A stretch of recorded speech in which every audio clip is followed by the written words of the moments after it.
اعوذ باللہ من الشیطان الرجیم بسم اللہ الرحمن الرحیم السلام علیکم۔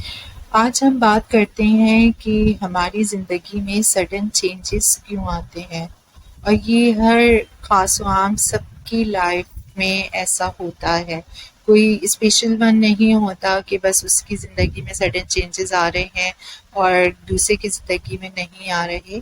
ایسا نہیں ہوتا، بلکہ ایسا یہ ہر ایک کی لائف میں ایسا ہوتا ہے کہ سڈن چینجز آتے ہیں۔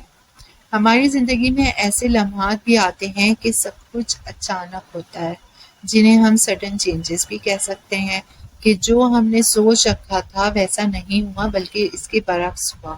ارے اس وقت جب ہم پر وہ وقت آتا ہے تو کیسے ہم اس کو برا بھلا کہہ رہے ہوتے ہیں، کیسے اپنی زبان سے غلط الفاظ نکال رہے ہوتے ہیں، اس لیے کہ وہ کام ہماری مرضی کے مطابق نہیں ہوا، ہمارے پلان کے مطابق نہیں ہوئے، اور ہم یا تو وقت کو برا کہتے ہیں اور یا پھر ہم لوگوں کو کہتے ہیں، جبکہ یہ سارا پلان تو اللہ پاک کا تھا، کیونکہ ہر کام کر دے اسی کے تابع ہے، یعنی ہر کام جو بھی ہوتا ہے وہ سب اسی کے تابع ہے۔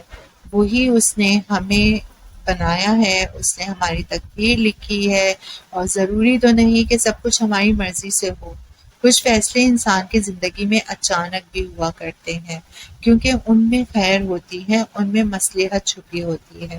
یہ بات انسان ابھی نہیں سمجھ سکتا، مگر کچھ وقت کے بعد وہ اچھے سے سمجھ جاتا ہے، اور ہاں یہ کام ایسے ہوا تھا تو واقعی یہ میرے حق میں بہتر تھا۔ بس اللہ کے فیصلوں پر راضی ہونا سیکھے۔ وقت کے ساتھ سب ٹھیک ہو جاتا ہے، اور ٹھیک ہو جائے گا انشاءاللہ۔ اللہ پاک پر یقین رکھے۔ شکریہ۔